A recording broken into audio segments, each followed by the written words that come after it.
Sir को सुनने के लिए एकत्र हुए हैं। धर्मेंद्र नाथ ओझा सर पटकथा लेखन में और डॉक्यूमेंट्री निर्देशन में एक बड़े नाम हैं हिंदी सिनेमा, भोजपुरी सिनेमा के। और गर्व की बात यह भी है, खुशी की बात यह भी है कि वो हंसराज कॉलेज के ही पूर्व छात्र रह चुके हैं। तो ये हमारे लिए और खुशी की बात है। जैसा कि आप सबको पता है कि आपदा के इस समय में लगातार हंसराज कॉलेज प्रयास कर रहा है कि ज्ञान विज्ञान के विभिन्न माध्यमों से हम सब जुड़ सकें। तो आज उसी कड़ी में हमारे साथ धर्मेंद्र सर उपस्थित हैं। मैं थोड़ा सा धर्मेंद्र सर का परिचय देना चाहूंगा, उसके बाद हम कार्यक्रम की शुरुआत करेंगे। आज कार्यक्रम के संयोजक महेंद्र सर हमारे साथ उपस्थित हैं, अंकिता जी हैं, उनका भी बहुत बहुत स्वागत है। हमारी प्राचार्य मैम कनेक्टिविटी प्रॉब्लम के कारण थोड़ा अभी नहीं जुड़ सकी हैं, वो जल्द ही हमसे जुड़ेंगी। जैसे ही जुड़ेंगी वहां तुरंत ही वो सूचित होगा। धर्मेंद्र नाथ ओझा जी पिछले 2 दशकों से हिंदी सिनेमा में बतौर पटकथा लेखक और निर्देशक जुड़े हुए हैं। हिंदी सिनेमा और टीवी इंडस्ट्री में एक सफल स्क्रिप्ट राइटर के रूप में आपका बहुत ही महत्वपूर्ण योगदान है। आप हिंदी साहित्य के विद्यार्थी रहे और दिल्ली विश्वविद्यालय के हंसराज कॉलेज से पढ़ाई करने के पश्चात फिल्म मेकिंग की ट्रेनिंग लेकर आप मुंबई में अस्थायी रूप से बस गए। आपने अपने फिल्मी कैरियर की शुरुआत मशहूर फिल्म निर्देशक अनुराग कश्यप के साथ किया और उनकी पहली star best seller the last train to Mahakali में बतौर सहायक निर्देशक आपने काम किया। इस फिल्म को बेस्ट वीडियोकॉन टेलीफिल्म अवार्ड भी मिला।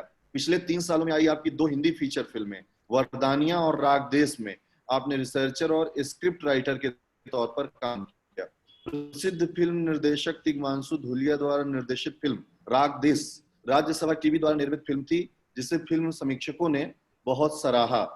इसके अलावा भोजपुरी संस्कृति, भोजपुरी भाषी होने के कारण आपने उस नैतिक दायित्व का भी अनवरत निर्वहन किया। आपने भोजपुरी सिनेमा में लक्ष्मण रेखा, सौगंध, छोटकी दुल्हन और देहाती बाबू जैसे चुनिंदा हिट फिल्में दी। आपके 2 भोजपुरी सीरियल बड़की मलकाइन और सासे सरस्वती महुआ टीवी पर अब तक के सबसे लोकप्रिय कार्यक्रमों में से एक रहे। आपने हिंदी टीवी इंडस्ट्री में अफसर बिटिया, हर मोड़ पर घर आजा परदेसी, पूर्वा, तुलसी मोरे अंगना, डर और मूवर्स एंड शेकर्स जैसे महत्वपूर्ण लोकप्रिय सीरियल्स में आपने उम्दा और बहुआयामी लेखन क्षमता का परिचय दिया है। 2005 में आपके द्वारा लिखित और निर्देशित डॉक्यूमेंट्री फिल्म बॉम्बे ऑफ बंटो मीडिया और इंटरनेशनल फिल्म फेस्टिवल में बेहद लोकप्रिय हुई और मुंबई इंटरनेशनल फिल्म फेस्टिवल के नेशनल कैटेगरी में सबसे आगे रही। आपने चित्रकला के अमूर्तन प्रयोग पर 2006 में एक short film A stroke with square बनाई, जो आपने विजुअल ट्रीटमेंट और एब्स्ट्रैक्टर जॉनर के लिए कई फेस्टिवल में सराही गई। वर्तमान में आप 2 फिल्म स्क्रिप्ट पर काम कर रहे हैं। हिंदी सिनेमा के इतिहास पर आप एक महत्वपूर्ण किताब भी लिख रहे हैं। मेरे ख्याल से बहुत ही नई किताब होगी, अब तक हिंदी सिनेमा के इतिहास में कोई विशेष कार्य नहीं हुआ है और आने वाले दिनों में ये किताब प्रकाशित भी होगी। आप बतौर फिल्म निर्देशक अपनी एक फिल्म के निर्माण पर भी काम कर रहे हैं। तो इन सब योजनाएं, अच्छी और महत्वपूर्ण योजनाएं कुछ ही दिनों में मैं कहूँ तो हम सबको देखने को मिलेंगी, तो उनका भी बेसब्री से इंतजार रहेगा सर। और अब ज्यादा समय न गंवाते हुए मैं सर को आमंत्रित करता हूँ कि सर अपने अनुभवों की बातें, अपने कॉलेज के दिन, फिल्मी दुनिया कैसी इनको लगी, अपने तमाम अनुभवों को सर शेयर करें। और पार्टिसिपेंट्स जो भी सर से पूछना चाहें वो चैट बॉक्स में क्वेश्चंस अपने भेजते रहें, महेंद्र सर या मैं उन्हें सर से पूछ लेंगे बाद में। थैंक यू सर, आपका बहुत बहुत स्वागत है। थैंक यू प्रभांशु और थैंक यू महेंद्र प्रजापति जी। आज इस अपने कॉलेज के मंच पर आकर घर जैसा अनुभव हो रहा है और विशेष तौर पर मैं आज कॉलेज की प्राचार्य डॉक्टर रमा मैम, जो हमारी टीचर रही हैं, जिनके साथ हमने कितने क्लास अटेंड किए हैं और उनके साथ इतना अच्छा हमारा अनुभव रहा है, तो आज उनके नेतृत्व में जो कॉलेज इतना बेहतरीन प्रदर्शन कर रहा है उसके लिए उनको ढेर सारी बधाइयाँ। और डॉक्टर महेंद्र प्रजापति, डॉक्टर प्रभांशु ओझा को मेरी तरफ से धन्यवाद और शुभकामनाएं। आज आपने हमारे लिए विषय रखा है हिंदी सिनेमा का ये स्टूडियो युग। हिंदी सिनेमा का स्टूडियो युग की बात करने से पहले अगर हम आज के वर्तमान युग की बात करें, जो आज हिंदी फिल्म इंडस्ट्री की जो आज वर्तमान हालात है कि आज सिनेमा 100 साल से ऊपर की हो चुकी है उसकी उम्र, और सिनेमा ने, हमारी हिंदुस्तानी सिनेमा, हिंदी सिनेमा ने बहुत तरक्की की है और हर चौथी फिल्मों का आज शूटिंग विदेशों में हो रही है। उसके अलावा हमारी फिल्में 100 करोड़ 500 करोड़ के क्लब में भी शामिल हो रही है। तकनीकी तौर पर हमने काफ़ी ऊंचाइयों को छुआ है और हमारी सिनेमा का एक विश्व सिनेमा में भी एक उपस्थिति दर्ज करा पा रही है। लेकिन इन सबके बावजूद इस फिल्म इंडस्ट्री की मैं एक उस ओर इशारा करना चाहूँगा कि इस फिल्म इंडस्ट्री में एक इस तमाम चमक दमक और जादुई आकर्षण के बावजूद भी एक अनिश्चितता और एक अनियमितता का माहौल है। यहाँ पर जो भी कलाकार और तकनीशियन काम करते हैं उनमें और स्टार के बीच में बहुत ज़्यादा फर्क है, और जो कलाकार जो तकनीशियन यहाँ पर काम करते हैं वो कहीं ना कहीं उनके अंदर एक असुरक्षा की भावना, एक डर की भावना बनी रहती है।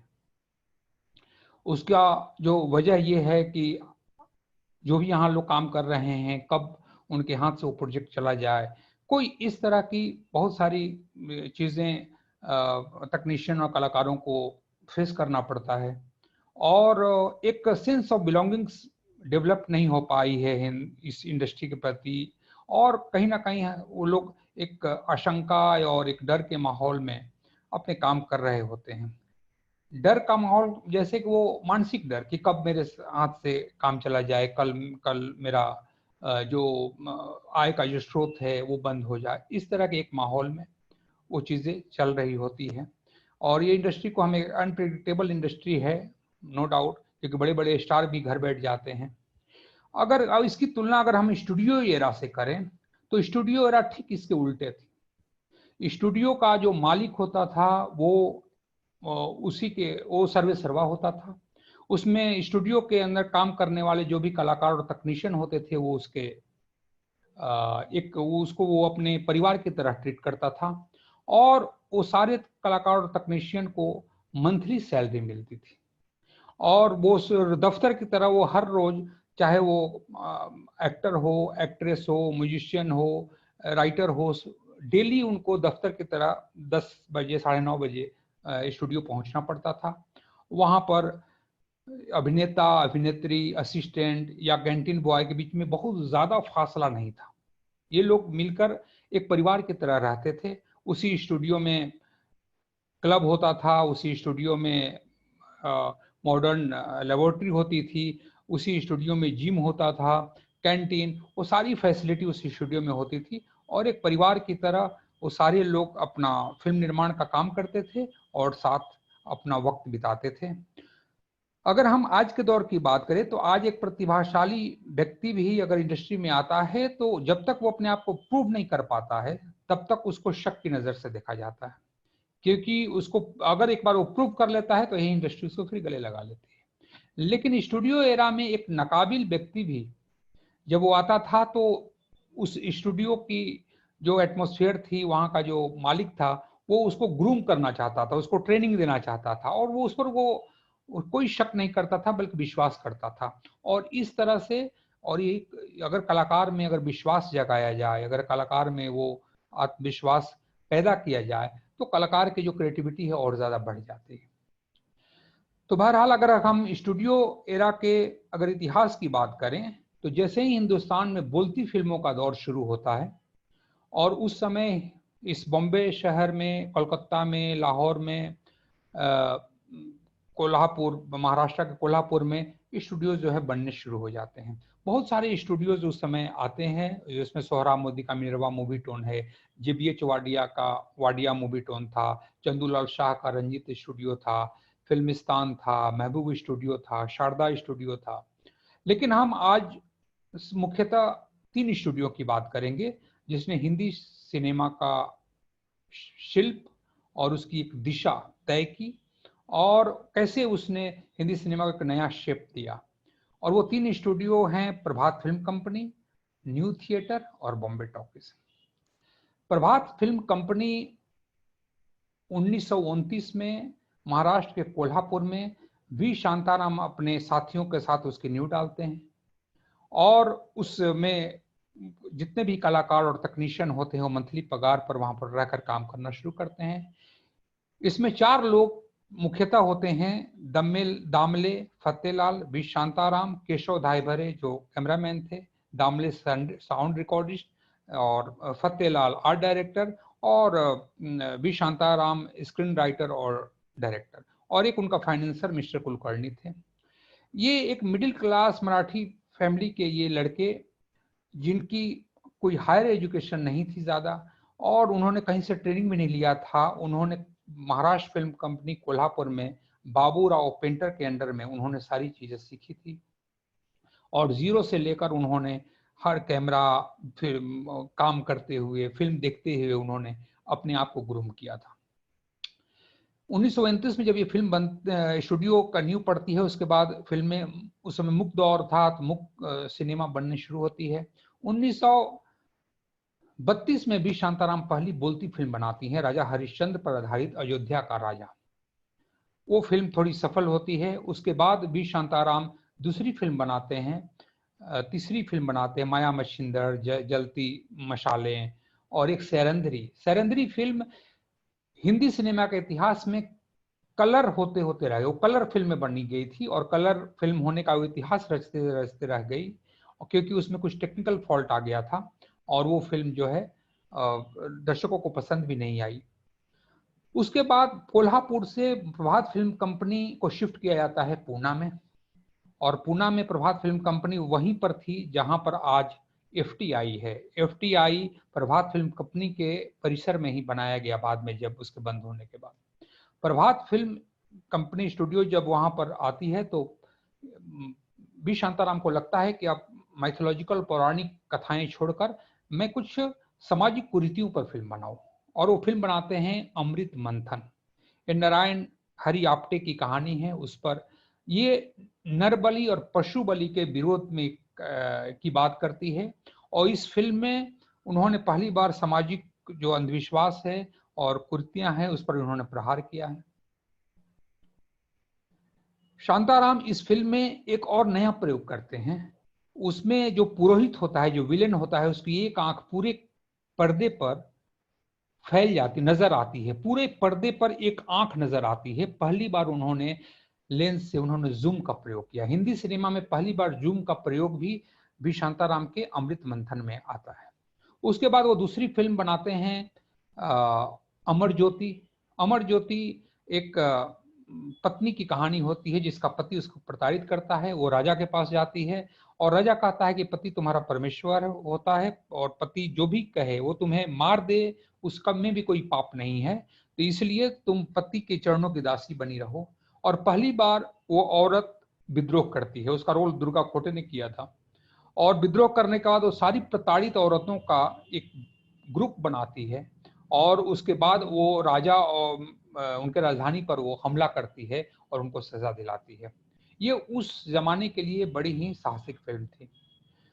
उसके बाद वी शांताराम आगे एक फिल्म बनाते हैं महात्मा, जो संत महाराष्ट्र के बहुत ही एक चर्चित संत थे, उन पर ये फिल्म है। और वो फिल्म जब वो बनती है उसमें पहली बार उन्होंने वो संत ब्राह्मणों की टोली छोड़कर, ब्राह्मणों की पंगत छोड़कर पहली बार वो दलितों के साथ वो भोजन कर रहे होते हैं और उसके बाद वो ब्राह्मण उनका विरोध करते हैं। और ये फिल्म जब ब्रिटिश सेंसर बोर्ड में जाती है तो तब तक से हिंदुस्तान में दलितों, अछूतों का आंदोलन अपने चरम पर था और अंग्रेजों को ये लगता है कि ये संत जो फिल्म बन रही है ये रियल में कोई संत नहीं होता, ये महात्मा गांधी पर ही फिल्म बन रही है, इसलिए इस फिल्म पर बैन लगाया जाए। और वो ये बताते हैं कि नहीं, वो महाराष्ट्र के संत थे और ये सच्ची कहानी है। तो उसके बदले अंग्रेज बोलते हैं कि इसका नाम चेंज करो और वो फिल्म महात्मा के बदले धर्मात्मा बनकर रिलीज होती है और वो बड़ी मकबूल होती है। उसके साथ शांताराम के दो दोस्त दम्मेलाल और फतेहलाल जो कमाल के टेक्नीशियन थे और उनकी आर्ट डायरेक्शन और उनकी काम बहुत ही चर्चित रहा था इंडस्ट्री में।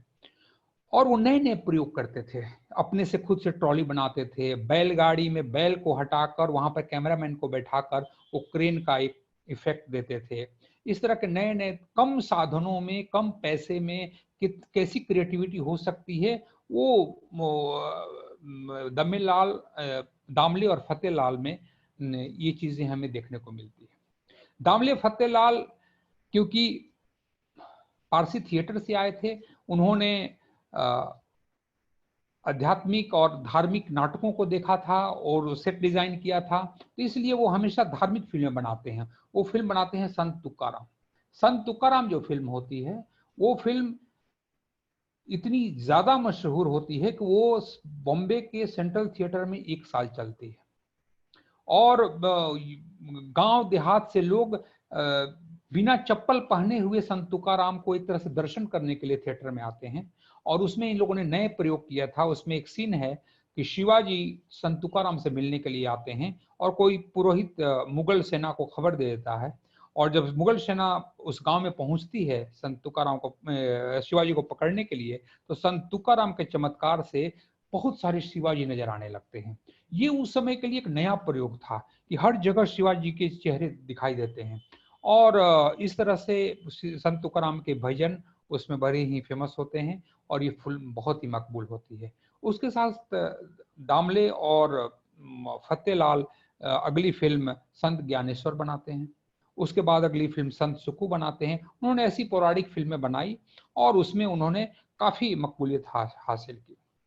बी शांताराम को अब लगता है कि अब सामाजिक, अब जो हमारा कुरीतियां हैं और जो समाज में जो चिंताएं हैं आज की, उस पर फिल्में बनाई जाए। और समाज की चिंताएं उस समय ये थी कि छोटे बाल विवाह का बहुत ज्यादा जोर था। और वो फिल्म बनाते हैं दुनिया न माने, जिसमें एक 13 साल की बच्ची की शादी 70 साल के एक पुरुष से हो जाती है। और वो लड़की जब घर में आती है तो उनको पति मानने से इनकार कर देती है। वो कहते हैं कि आप हमारे पिता हो सकते हैं और पति नहीं। और वो परिवार की, रिश्तेदारों की उलाहना उसको सहना पड़ता है, लेकिन वो टस से मस नहीं होती। और वो वृद्ध आदमी सुसाइड कर लेता है।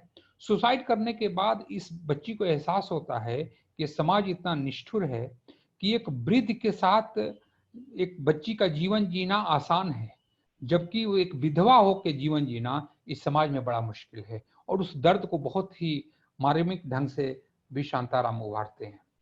दुनिया न माने के बाद उनकी एक फिल्म है आदमी, और एक और फिल्म है पड़ोसी। पड़ोसी फिल्म उनकी बेहतरीन फिल्मों में आती है, क्योंकि वो उस समय सांप्रदायिकता का जो तनाव हिंदुस्तान में शुरू हो चुका था, और वो सांप्रदायिक सद्भाव पर पहली बार पड़ोसी लेकर आते हैं। और वो दोनों हिंदू मुस्लिम एक खास दोस्त होते हैं जो इस गांव को बचाने के लिए दोनों मौत को गले लगा लेते हैं। और ये पड़ोसी फिल्म बहुत ज़्यादा सराही गई थी और समीक्षकों ने इसको बहुत ज़्यादा तवज्जो दी थी। उसके बाद अगर हम प्रभात फिल्म कंपनी की बात करें, तो प्रभात फिल्म कंपनी में बी शांताराम पड़ोसी बनाने के बाद 1941 में प्रभात फिल्म कंपनी छोड़कर और वो मुंबई आ जाते हैं। और बॉम्बे में वो राजकमल स्टूडियो का नींव डालते हैं, जहां पर वो एक से एक बेहतरीन फिल्में बनाई। डॉक्टर कोटनिस की कहानी, शकुंतला, 2 आंखें 12 हाथ, दहेज, इस तरह की फिल्में वो बनाते रहे। लेकिन यहाँ प्रभात फिल्म कंपनी में जो दामले थे उनकी तबीयत खराब हो जाती है और नए टेक्नीशियन को, नए एक्टरों को अब आमंत्रित किया जाता है, जिसमें पीएल संतोषी, जो आज के डायरेक्टर राजकुमार संतोषी हैं, उनके पिता राइटर डायरेक्टर हुआ करते थे, वो प्रभात फिल्म कंपनी ज्वाइन करते हैं। और वो एक फिल्म बना रहे होते हैं। वहाँ पर बॉम्बे में उसका ऑडिशन रखते हैं। उस ऑडिशन में एक नौजवान लड़का उस ऑडिशन को देता है और उसको फर्स्ट रोल, उसमें मेन रोल करने को मिल जाता है। जब वो प्रभात फिल्म कंपनी में शूटिंग करने के लिए जब वो पुणे पहुंचता है, तो उसके गेस्ट हाउस में वो जाकर रुकता है।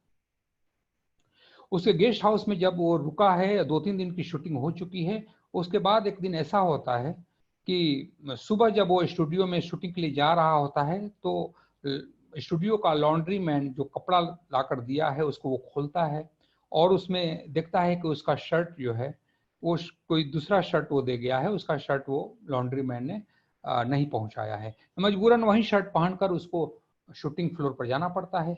वो सामने से देखता है कि एक और लड़का इस एक्टर का शर्ट पहनकर सामने से चला आ रहा है और ये दोनों एक दूसरे को देख मुस्कुराते हैं और बोलते हैं कि क्या ये शर्ट धोबी ने गिफ्ट किया? और वो लड़का बोलता है कि हाँ, और पूछता है कि आप क्या करते हैं? तो बोले कि मैं एक्टर हूँ, यहाँ की फिल्म में मैं काम कर रहा हूँ। और आप क्या करते हैं? दूसरा लड़का बोलता है कि मैं डांस डायरेक्टर हूँ। डांस डायरेक्टर पूछता है कि बाय द वे आपका नाम क्या है? तो ये लड़का बोलता है कि मेरा नाम देवानंद है। और देवानंद जब उस डांस डायरेक्टर से नाम पूछते हैं तो वो बोलता है कि मेरा नाम गुरुदत्त है। सिनेमा के इतिहास में वो एक ऐतिहासिक क्षण होता है जहां पर ये दो दिग्गज मिलते हैं और बाद में इन्होंने अपने आर्ट के द्वारा और अपने फिल्मों के द्वारा सिनेमा को काफी समृद्ध किया। प्रभात फिल्म कंपनी में एक और एक्टर काम कर रहा था जो इनका दोस्त बन जाता है। उस एक्टर का नाम होता है रहमान। रहमान जिन्होंने गुरुदत्त की फिल्म प्यासा में, साहबीबी गुलाम में, चौदहवीं का चांद में उन्होंने भूमिका निभाई थी। और इस तरह से फिर प्रभात फिल्म कंपनी के जितने भी दिग्गज थे वो गुजर गए और छोड़कर चले गए। वो 1951 आते आते प्रभात फिल्म कंपनी बंद हो जाती है। जब बी शांताराम 1929 में कोल्हापुर में फाउंडेशन डाल रहे होते हैं अपने प्रभात फिल्म कंपनी का, उस समय कोलकाता में एक जागीरदार का लड़का इंग्लैंड से पढ़ के आता है और वो सिविल आर्किटेक्ट होता है। और सिविल आर्किटेक्ट होने के बाद वो कलकत्ता में इमारतों का निर्माण का काम शुरू करता है और वो 1930 में एक अपना सिनेमा घर बनाता है। उस सिनेमा हॉल का नाम होता है चित्रा और उसका उद्घाटन नेताजी सुभाष चंद्र बोस करते हैं। ये लड़का कि थिएटर चित्रा में जब सिनेमा फिल्में रिलीज होनी शुरू होती है तो उसको लगता है कि ये तो कमाल का व्यवसाय है जहां पर कि हम आर्ट और नाटक और फिल्मों के द्वारा हम लोगों में एक अलग तरह का जन जागरण फैला सकते हैं। और वो तय करता है कि मैं अपना एक स्टूडियो डालूंगा। वो कोलकाता के टालीगंज में 10 फरवरी 1931 को एक बहुत बड़ी जमीन खरीदता है 11 एकड़ की और वहां पर वो 10 फरवरी 1931 को एक स्टूडियो डालता है। उस स्टूडियो का नाम होता है न्यू थिएटर और इस लड़के का नाम है वीरेंद्र नाथ सरकार, जिसे लोग बीएन सरकार के नाम से जानते हैं। बीएन सरकार न्यू थिएटर बनाने के बाद सारे नई नई प्रतिभाओं को आमंत्रित करना शुरू करते हैं। उसमें सबसे पहले नितिन बोस जुड़ते हैं। नितिन बोस तब तक मुख्य फिल्मों के डायरेक्टर और कैमरामैन रहे हैं। वहाँ ये कैमरामैन और एज ए डायरेक्टर वो ज्वाइन करते हैं। उसके बाद और कई नई नई प्रतिभाएं वहां पर आती है। पहली फिल्म न्यू थिएटर बनाती है देना पावना और वो फिल्म बोलती फिल्म होती है बंगाली की, लेकिन वो फिल्म कुछ ज्यादा सफल नहीं होती है। उसके बाद वो रविन्द्रनाथ टैगोर के गीति नाट्य पर एक फिल्म बनाती है जिसमें कैमरा नितिन बोस करते हैं। उस फिल्म का नाम होता है नटीर पूजा और उस फिल्म को डायरेक्ट करते हैं गुरुदेव रविन्द्रनाथ टैगोर। गुरुदेव ने यही एक फिल्म अपने जीवन में डायरेक्ट की थी। उसके बाद मोहब्बत आगा कश्मीरी के कहानियों पर मोहब्बत के आंसू, जिंदा लाश, इस तरह की फिल्में आती है। लेकिन वो 1932 आते आते ये 7 फिल्में प्रोड्यूस करते हैं और 7 फिल्में फ्लॉप हो जाती है। अब इनको लगता है कि कोई नई प्रतिभाओं को बुलाया जाए और वो बुलाते हैं देवकी बोस को। देवकी बोस तब तक से मुख्य फिल्में बना चुके हैं, लिख चुके हैं। देवकी बोस एक वैष्णव आदमी थे। वो झक सफेद धोती कुर्ता पहनते थे और वो जब न्यू थिएटर में आते हैं तो बीएन सरकार कहते हैं कि आप नितिन बोस से मिलो और नितिन बोस को कहानी सुनाओ और फिर फिल्म का निर्माण शुरू करो। नितिन बोस उनको वक्त नहीं दे पाते हैं। दूसरे तीसरे दिन उनको वक्त मिलता है। जब नितिन बोस लंच के लिए बैठते हैं तो देवकी बोस बोलते हैं कि मुझे ये कहानी सुनानी है और नितिन बोस उनको इनवाइट करते हैं और कहते हैं कि आप चलो, आप कहानी सुनाओ। और देवकी बोस बिना किसी डायरी या कागज खोले कहानी का नरेशन शुरू करते हैं कि रामी नाम की धोबन एक तालाब में कपड़ा धो रही थी और उस तालाब में एक युवक का प्रतिबिंब, एक छाया उसे दिखाई पड़ता है। रामी पूरे कपड़े को निचोड़ने के बाद जब तालाब से बाहर निकलती है तो देखती है कि एक युवा ब्राह्मण खड़ा है। रामी धोबन पूछती है कि आप यहाँ रोज क्यों आते हो? वो युवा ब्राह्मण बोलता है कि तुम्हारा रूप देखने, तुम्हारा प्रतिबिंब देखने। वो रामी धोबन कहती है कि इसमें तुम्हें क्या मिलता है? वो ब्राह्मण नौजवान बोलता है कि मुझे खुद नहीं पता कि क्या मिलता है, लेकिन मुझे ये पता है कि तुम्हें देखने के बाद मैं हृदय के भाव से भर जाता हूँ। जैसे ही ये बात वो बोलता है, पास उसी समय हवा चलती है और पीछे पेड़ से फूल झरने लगते हैं।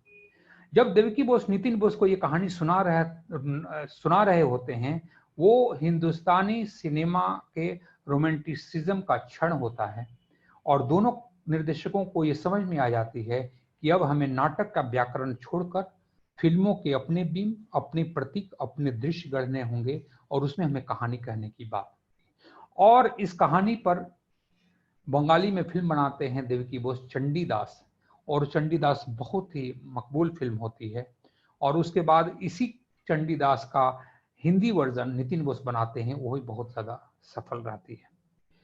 देवकी बोस उसके बाद, क्योंकि देवकी बोस एक वैष्णव परिवार से आते थे और उन्होंने आध्यात्मिक पौराणिक कहानियां बहुत पढ़ी थी, सुनी थी, तो इसलिए वो इस तरह की फिल्में बनाने में ही वो विश्वास करते थे।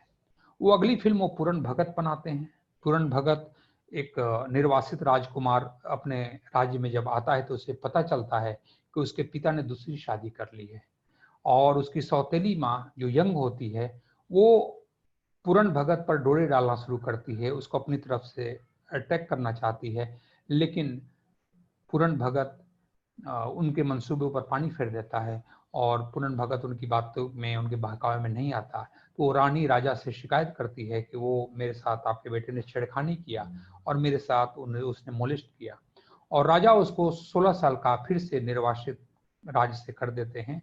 उस समय पूरन भगत को एहसास होता है कि संसार में कुछ नहीं है और एक विरक्ति का भाव, एक बैराग की भावना उसके अंदर जन्मती है और वो भजन गाते हुए जंगल की तरफ लौट जाता है। ये फिल्म जब हिंदुस्तान में प्रदर्शित हुई थी तो इस कहानियों से लोग वाकिफ थे और ये फिल्म बहुत ही ज्यादा कामयाब होती है। और ये फिल्म सिर्फ परिवार को नहीं, सिर्फ बड़े बुजुर्गों को नहीं, बल्कि युवाओं को भी अपील करती है। और उसमें एक युवा अमृतसर से अपनी पत्नी का गहना गिरवी रखकर पैसे लेकर और अमृतसर से निकलता है देवकी बोस का असिस्टेंट बनने के लिए। वो युवा जब कलकत्ता आता है तो कलकत्ता में वो न्यू थिएटर के गेट के अंदर उसे जाने नहीं दिया जाता है। वहां जो गेटवान पठान है उसको अंदर घुसने नहीं देता। वो कुछ महीने कुछ और जॉब कर रहा होता है, तभी उसे उसके किसी साथी ने बताया कि न्यू थिएटर के पास एक बंगले में एक पंजाब का एक एक्टर रहता है, उसे जाकर मिलो, शायद आपको मदद कर दे। ये बेरोजगार नौजवान उस सुबह सुबह 10 बजे उस एक्टर के यहाँ पहुंचता है। उस एक्टर के घर का दरवाजा उसके 10 साल का एक बेटा है वो खोलता है। वो 10 साल का बेटा गोरा चिट्टा बहुत ही खूबसूरत है और वो उसे लेकर अपने पिता के पास जाता है। तो ये नौजवान देखता है कि वो एक्टर बैठकर सितार बजा रहा होता है। ये एक्टर जाकर कहता है कि मैं अमृतसर से आया हूं और मैं एक्टिंग भी कर लेता हूं, मैं लिख भी लेता हूं, मैं गीत भी बना लेता हूं, तो मुझे आप न्यू थिएटर में एंट्री दिला दीजिए। वो एक्टर कहता है कि कुछ दिन पहले मैंने किसी को रेफर किया था, इसलिए मैं ये रेफर आपको नहीं कर सकता, और अगर हो सके तो आप बगल में दूसरे एक एक्टर हैं उनके पास जाइए, वो ही पंजाब से, वो आपको मदद कर देंगे। ये सितार बजा रहा जो एक्टर है उनका नाम होता है पृथ्वीराज कपूर। और जिस लड़के ने धर्मेंद्र सर 1 मिनट के लिए रोकना चाहूंगा, हमारे साथ मैम जुड़ चुकी हैं, प्राचार्य रमा मैम। तो मैं चाहूंगा कि मैम थोड़ा सा नहीं चलने दो धर्मेंद्र, कंटिन्यू करो प्लीज। जी जी, थैंक यू। और जो सितार बजा रहा है जो एक्टर, उस एक्टर का नाम होता है पृथ्वीराज कपूर, और जो 10 साल का जो बच्चा जिसने दरवाजा खोला उसका नाम होता है राज कपूर। और इस बेरोजगार नौजवान वहां बैठे अभी, क्योंकि अपनी भविष्य की मंसूबे पाल रहा है कि मैं कैसे करूंगा, लेकिन भविष्य के गर्भ में क्या पता था और क्या चीजें छुपा है लोगों को नहीं मालूम, कि क्या पता था कि उस बेरोजगार नौजवान एक दिन आज से 12 साल बाद एक फिल्म बनाएगा और जिसमें राज कपूर को लॉन्च करेगा। वो फिल्म होगी नीलकमल, और इस बेरोजगार नौजवान का नाम था पंडित केदार शर्मा। उसके बाद ये केदार शर्मा जाते हैं दूसरे एक्टर के पास, और वहां पर वो एक्टर जो है उनको दिलासा देता है कि मैं आपको न्यू थिएटर में एंट्री कराऊंगा। और वो एक्टर होते हैं KL सहगल, कुंदन लाल सहगल।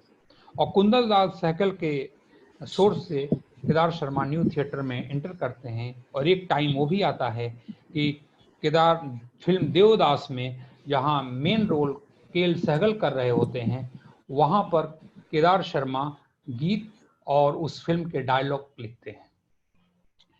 देवकी बोस की फिल्मों की अगर हम बात करें तो पूरन भगत के बाद वो आगे फिल्म राज रानी, मीरा और इस तरह की वो काफी पौराणिक कहानियां वो लेकर आते हैं। विद्यापति उनकी बहुत ही मकबूल फिल्म होती है।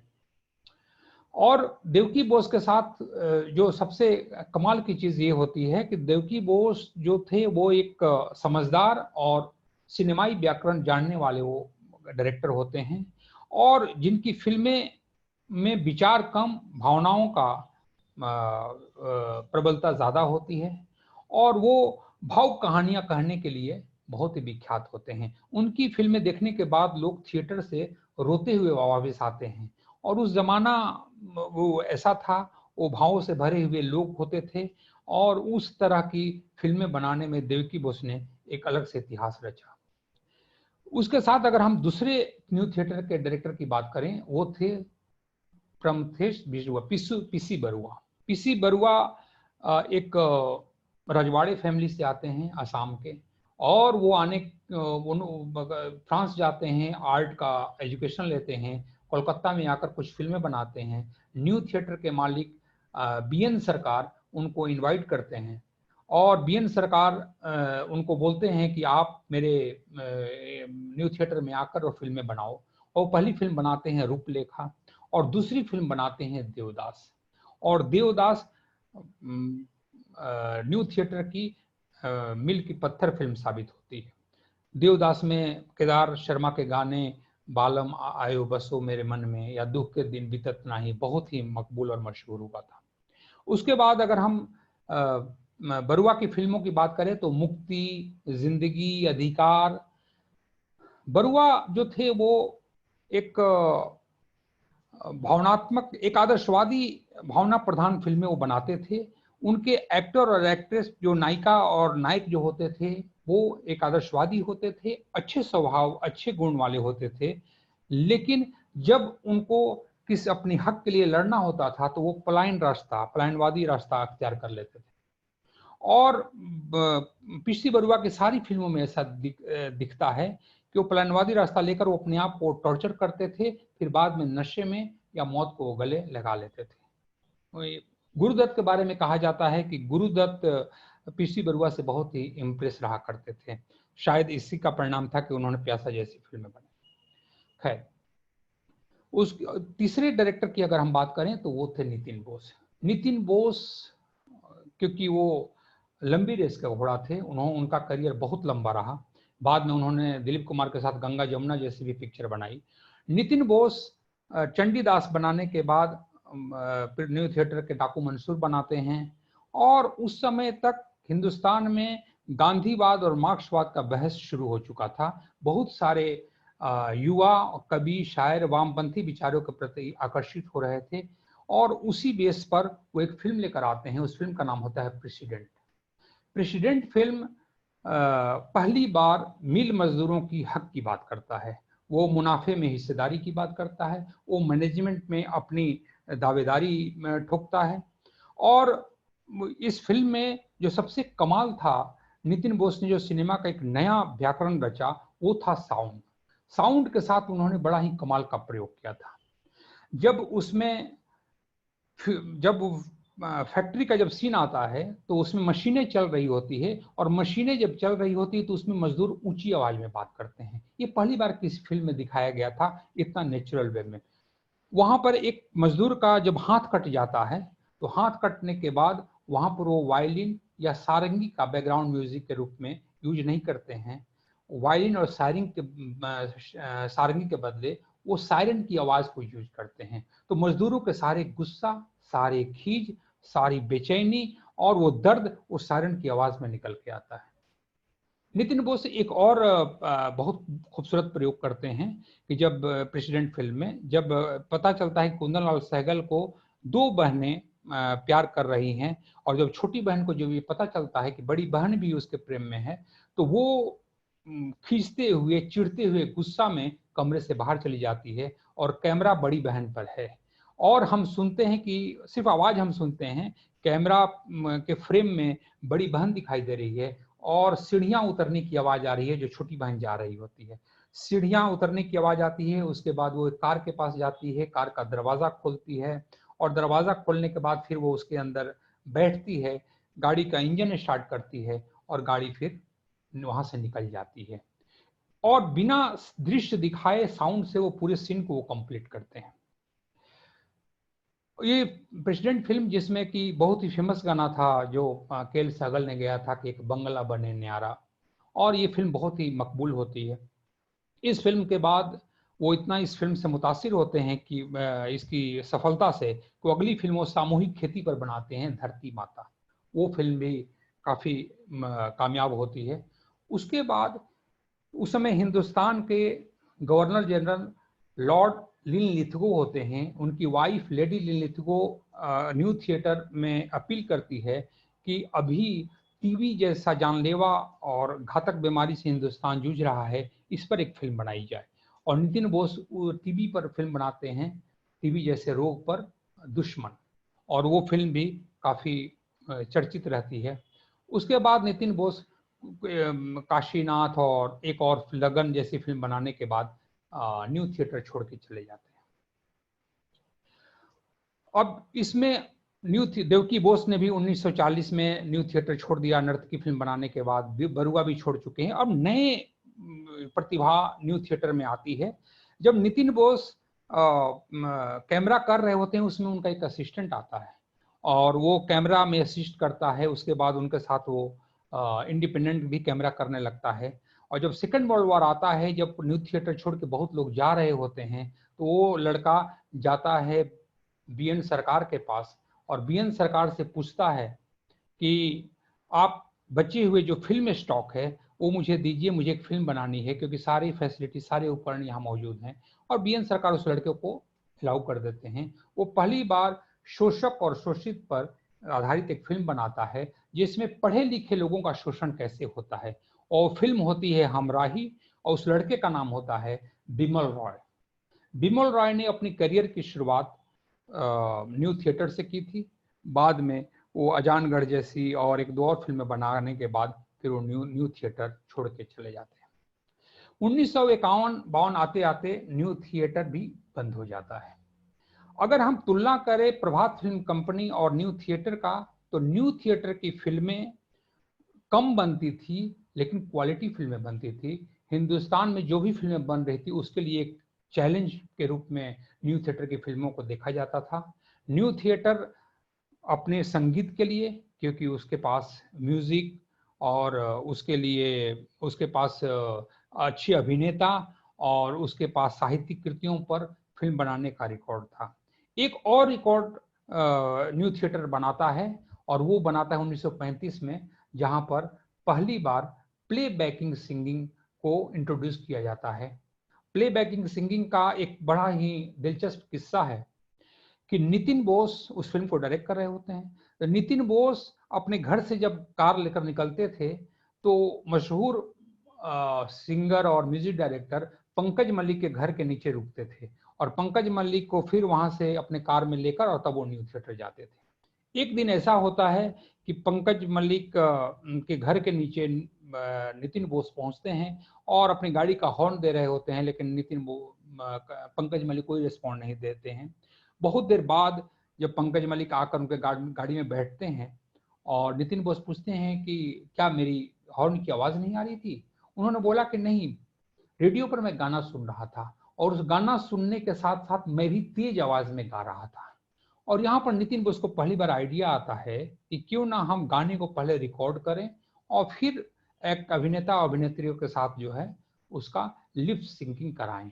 और वो न्यू थिएटर में उस समय के music director RC Boral, Ramchandra Boral और अपने भाई साउंड रिकॉर्डिस्ट मुकुल बोस और इन लोगों के साथ एक मीटिंग करते हैं और धूप छांव फिल्म में पहली बार गाना पारुल घोष और सुपरवा सरकार के आवाज में डब होता है और वो गाना होता है मैं खुश न रहूं, मैं खुश रहूं या खुश हो न सकूं। ये गाना बहुत ही मकबूल होता है इस फिल्म। और उसके बाद नितिन न्यू थिएटर जो है नई नई कीर्तिमान स्थापित करते हुए 1951 में जाके बंद हो जाता है। अब पारी आती है तीसरे थिएटर की, तीसरी स्टूडियो। तीसरा स्टूडियो है बॉम्बे टॉकीज। लेकिन बॉम्बे टॉकीज की कहानी कहने के पहले जो उसके कर्ता धर्ता जो सर्वेसर्वा हिमांशु राय थे, वो प्रेसिडेंसी कॉलेज से पढ़ाई करने के बाद लंदन जाते हैं और लंदन जाने के बाद उन्होंने वहां पर एक अपने दोस्त बंगाल के निरंजन पाल से मिलते हैं। निरंजन पाल उस समय नाटक लिख रहे होते हैं। निरंजन पाल वो होते हैं जो आज़ादी के आंदोलन में लाल बाल पाल में जो बिपिन चंद्र पाल थे उनके ये बेटे थे निरंजन पाल। और निरंजन पाल इनको नाटकों से और फिल्मों से इंट्रोड्यूस कराते हैं। उसके बाद ये लोग एक जर्मन कंपनी अमेरिका कंपनी से मिलते हैं और कुछ फिल्मों का भी निर्माण होती है और वहीं पर इनकी मुलाकात देविका रानी से होती है और देविका रानी के ये प्रेम में पड़ जाते हैं और उसके साथ इनकी शादी होती है। और हिमांशु राय शादी करने के बाद 1933 में एक फिल्म बनाते हैं कर्मा। वो पहली हिंदुस्तानी अंग्रेजी फिल्म होती है। उसके बाद उनको एहसास होता है कि हिंदुस्तान में एक मॉडर्न स्टूडियो की स्थापना की जाए और वो बॉम्बे आते हैं। बॉम्बे के जितने भी अमीर ज़्यादा लोग हैं उनके साथ एक मीटिंग करते हैं और उनको सबको अपने बोर्ड ऑफ डायरेक्टर्स बनाते हैं। और बॉम्बे के मलाड में एक डायरेक्टर थे एफी दिनशाह, उसके एक समर हाउस था, एक बंगला था, उस पूरी जमीन को एक्वायर करते हैं और वहां पर बॉम्बे टॉकीज की फाउंडेशन 1934 में डाली जाती है। हिमांशु राय ने जब बॉम्बे टॉकीज का जब फाउंडेशन डाला तो वो बड़ा ही चर्चा का विषय था। वो इसलिए क्योंकि हिंदुस्तान में पहली बार इतना मॉडर्न स्टूडियो का नींव पड़ती है। वहाँ पर साउंड प्रूफ आपके शूटिंग फ्लोर होते हैं, वहाँ पर साउंड ऑटोमेटिक लेबोरेटरी होती है और लेटेस्ट जितने भी इक्विपमेंट्स होते हैं विदेशी और वो सब के साथ लैस ये स्टूडियो खोला जाता है। ये स्टूडियो पहला स्टूडियो होता है जहाँ उसका अपना क्लब होता है, कैंटीन होती है और उसके बाद वो हिंदुस्तानी प्रतिभाओं को ढूंढना शुरू करते हैं। एक बार वो एक प्रोग्राम में दो बहनों को, पारसी बहनों को सुन रहे होते हैं और वो उनके गाने सुनने के बाद वो इतना मुतासिर होते हैं कि उनको as a music director Bombay Talkies के लिए साइन कर लेते हैं। और वो होमजी मिचोर, उस खुर्शीद मिचोर उस पारसी लेडी का नाम होता है, जिसका नाम बदल कर ये सरस्वती देवी और दूसरी बहन का नाम चंद्र प्रभा करते हैं। और नरगिस की माँ जद्दन बाई हिंदुस्तानी सिनेमा की पहली महिला म्यूजिक डायरेक्टर होती है और सरस्वती देवी दूसरी म्यूजिक डायरेक्टर की सेहरा इनके माथे बनता है। और उसके बाद ये नए प्रतिभाओं को चुनने में उसमें जॉय मुखर्जी के पिताजी शस्त्र मुखर्जी को एज ए साउंड रिकॉर्डिस्ट के रूप में लेते हैं और सावक वाचा, निरंजन पाल कहानीकार होते हैं और नए नए टैलेंट, नए नए लोगों को वहाँ लिया जाता है। और ये था कि जर्मनी से टेक्नीशियन बुलाया जाता है, कोई हिंदुस्तानी टेक्नीशियन नहीं था। जो डायरेक्टर होते हैं वो जर्मन के होते हैं, फ्रेंच ऑस्टिन। जो कैमरामैन होते हैं वो जोसेफ वार्सिंग जर्मनी के होते हैं और डायरेक्टर कार्ल ओन स्प्रेती वो जर्मन के होते हैं। साउंड रिकॉर्डिस्ट से लिए लैब के इंजीनियर से लिए सारे जर्मन टेक्नीशियन थे। और हिमांशु राय का ये दावा था कि 5 साल में ये हमारे बच्चों को ट्रेन करके फिर अपना चले जाएंगे। और उसके बाद पहली फिल्म बनती है जीवन नैया, जवानी की हवा। जवानी की हवा में नजमुल हुसैन एक्टर होते हैं और देविका रानी एक्ट्रेस होती है। इसमें कहानी ये है कि अपने उसके घर में शादी तय हो जाती है और वो शादी से नाराज होकर के मुझे शादी नहीं करनी है, अपने प्रेमी के साथ वो भाग जाती है। और पूरी फिल्म जो है वो ट्रेन में है, जो बॉम्बे के बाहर करजत एरिया में उस फिल्म की शूटिंग हुई थी।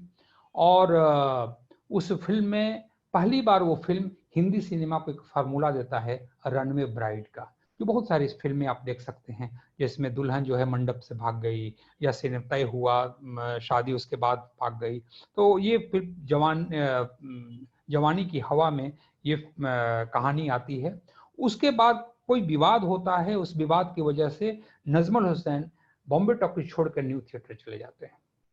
अब यहाँ पर दूसरी स्क्रिप्ट तैयार है और सारी तैयारियां हो चुकी है। 4 दिन बाद शूटिंग है। अब नए एक्टर की तलाश की जा रही है कि नए एक्टर आए कैसे, क्योंकि सारे टेक्नीशियन सारे लोग पगार पर हैं। हम 2 महीना 3 महीना उसका इंतजार नहीं कर सकते। होता ये है कि हिमांशु राय परेशान तो है ही, अपने केबिन के बाहर अपना खड़े होकर सिगरेट पी रहे होते हैं और उनकी नज़र अपने लैब वाली बिल्डिंग पर जाती है जहाँ लेबोरेटरी है। उसके बालकनी में वो देखते हैं कि एक लैब असिस्टेंट सिगरेट पी रहा होता है। दोनों की नज़रें मिलती है। उसके बाद ये लैब असिस्टेंट अपना सिगरेट बुझाता है और कमरे में चला जाता है। थोड़ी देर बाद प्यून आवाज देता है कि आपको बॉस ने बुलाया है।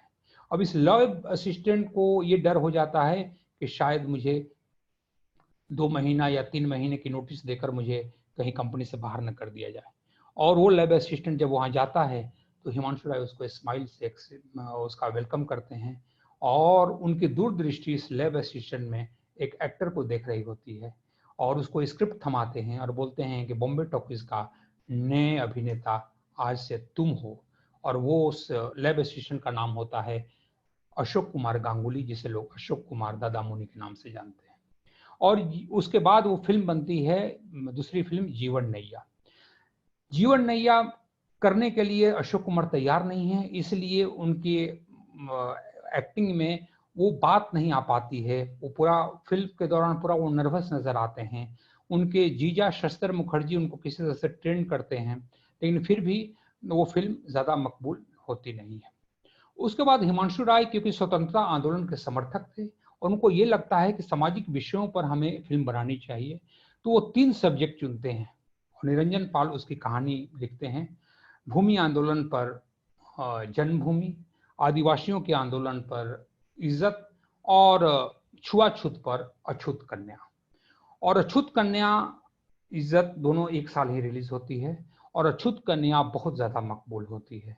अछूत कन्या में एक अछूत लड़की और एक ब्राह्मण की प्रेम कहानी है। जो हिंदुस्तान में अछूतों की जो जमीनी हकीकत थी, उस हकीकत को अच्छे ढंग से उस फिल्म में नहीं दिखाया गया है, लेकिन उस समय के लिए अछूत कन्या टाइटल रखना ही अपने आप में हिमाकत की बात थी। इसलिए फिर वो फिल्म इतनी ज्यादा मैं बन की चिड़िया गाना इतने ज्यादा फेमस होता है कि गली गली में वो गाया जाने लगा। अछूत कन्या ने हिंदी सिनेमा को 2 फार्मूला दिया। एक फार्मूला कि पहली बार गांव की औरत जो है वो लहंगा चोली पहनने लगी। उसके पहले जितनी भी गांव की लड़कियां होती थी वो साड़ी पहनती थी। लहंगा चोली का इंट्रोडक्शन अछूत कन्या से होता है। दूसरा, इसने जो हिंदी सिनेमा को एक नया फार्मूला दिया वो ये कि आप किरदार का जो आर्थिक स्टेटस हो या सामाजिक स्टेटस हो उससे कोई लेना देना नहीं, उसको कॉस्ट्यूम अच्छा पहनाया जाए। और क्योंकि अछूत कन्या में उसकी घरेलू स्टेटस उतनी अच्छी नहीं थी जिस तरह के उसमें कपड़े पहनाए गए हैं और ये चीजें, और बाद में आप हिंदी सिनेमा में वो एक ट्रेंड बन गया। अछूत कन्या की कामयाबी यही नहीं रुकती है। अछूत कन्या को फ्रेंच ऑस्टिन जो जर्मन डायरेक्टर होते हैं वो जर्मन बर्लिन में उस फिल्म की स्क्रीनिंग रखते हैं। हिटलर का प्रोपेगेंडा मिनिस्टर होता है मिस्टर गोएबल्स, और गोएबल्स की पूरी मिनिस्ट्री पूरी उसकी सेक्रेटरी इस अछूत कन्या को देखते हैं और उसको अप्रिशिएट करते हैं। उसके बाद ये फिल्म कई महीनों तक सिनेमा घरों में चलती है अब उसके बाद ये नई नई फिल्मों पर काम शुरू करते हैं। उसके बाद ये सावित्री बनाते हैं, वो नहीं चलती है। जन्मभूमि इज्जत फ्लॉप हो चुकी है। तो हिमांशु राय को लगता है कि अब नई प्रतिभा को लाया जाए, और वो शरदेंदु बनर्जी नाम के एक राइटर को लाते हैं और वो भाभी फिल्म के स्क्रिप्ट लिखते हैं। भाभी फिल्म में नए एक्टरों को इंट्रोड्यूस किया जाता है, जयराज और रेणुका देवी को, और वो फिल्म काफ़ी मकबूल होती है। उसके बाद उसी समय किशोर साहू जैसा एक्टर वहां पहुंचते हैं, जो देविका रानी के साथ जीवन प्रभात जैसी फिल्म बनती है। उसी दौरान हिमांशु राय की जो ये चीजें हैं कि नए लोगों को ढूंढते हुए एक बार वो कवि सम्मेलन में जाते हैं और वहां एक मध्य प्रदेश से आए हुए कवि को सुनते हैं। वो सुनने के बाद उसको अपने बॉम्बे टॉकीज में गीतकार के रूप में उसका अनुबंध कर लेते हैं, और वो फिल्म होती है कंगन। उस कंगन फिल्म में 3 लोगों को इंट्रोड्यूस किया गया है, उस कवि को, एक नए म्यूजिक डायरेक्टर सी रामचंद्र पाल को, और तीसरा हीरोइन जो थी वो लीला चिटनिस को। और कंगन की फिल्म के गाने मशहूर होते हैं, लेकिन इस कविराज की अगली फिल्म बंधन में जो गाना लिखते हैं वो बहुत ज्यादा फेमस होता है। उस कविराज का नाम होता है कवि प्रदीप। कवि प्रदीप का गाना बंधन में चल चल रे नौजवान बहुत ही ज्यादा मशहूर हुई। वो आजादी की आंदोलन का वो गीत बन जाता है, और जगह जगह युवा आंदोलन करते हुए, रैलियां निकालते हुए, हड़ताल करते हुए इस गाने को गाते हैं। और इस तरह की चीजें अभी चल रही होती है, तब तक से सेकेंड वर्ल्ड वॉर शुरू हो जाता है। सेकेंड वर्ल्ड वॉर जैसे ही शुरू होता है तो ब्रिटिश गवर्नमेंट के रडार पर हिंदुस्तान में रह रहे सारे जर्मन लोग उसके रडार पर आ जाते हैं, और एक दिन बॉम्बे टॉकीज के परिसर में ब्रिटिश इंडियन पुलिस पहुंचती है, और वहां काम कर रहे सारे जर्मन टेक्नीशियनों को हिरासत में लिया जाता है और उनको नासिक के पास देवलाली में नजरबंद कर दिया जाता है। अब हिमांशु राय ये अपने लोगों को बताते हैं कि देखो, अब सारी दारोमदार जो है हिंदुस्तानी प्रतिभाओं के ऊपर है, और तुम लोगों को ये फिल्म को कंप्लीट करना है। उस समय फिल्म बंधन कंप्लीट नहीं हुई थी, उसको कंप्लीट करते हैं एन.आर. आचार्य, फिर नजम नकवी, और नए नए डायरेक्टर जो है उसमें इंट्रोड्यूस होना शुरू हो जाते हैं। और इसी दौरान हिमांशु राय की हार्ट अटैक से मृत्यु हो जाती है, और इस मृत्यु का शोक लहर पूरे हिंदुस्तान में, पूरी फिल्म इंडस्ट्री में, क्योंकि एक ऐसा दूरदर्शी, एक ऐसा मेहनती, एक ऐसा विजनरी मैन जो अपने बॉम्बे टॉकीज के थ्रू वो एक हिंदी सिनेमा में एक मिसाल कायम करना चाहता था, उसका सफर बीच में ही रुक जाता है, और पूरा कंपनी की जिम्मेवारी देविका रानी के ऊपर आ जाती है। और देविका रानी अपनी कंपनी में 2 प्रोड्यूसरों को चुनती है, एक अमीय चक्रवर्ती को और दूसरा शशधर मुखर्जी को, और वो कहती हैं कि तुम लोग एज ए प्रोड्यूसर इस स्टूडियो में फिल्म बनाओगे, और सुपरवाइज करने के लिए मैं बैठी हूँ। उसके बाद अमीय चक्रवर्ती एक फिल्म के स्क्रिप्ट लिखते हैं।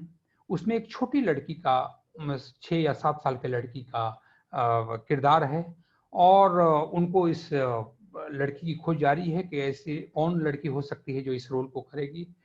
तब तक से कोई स्टूडियो का आदमी उनको बताता है कि एक दिल्ली का एक पठान है जो अपनी बच्ची के साथ स्टूडियो घूम रहा होता है, और अगर हो सके तो एक बार उससे मिलकर आप देखिए। उस पिता को और उस बेटी को बुलाया जाता है, और उस बेटी को देविका रानी कहती हैं कि तुम कुछ करके दिखाओ।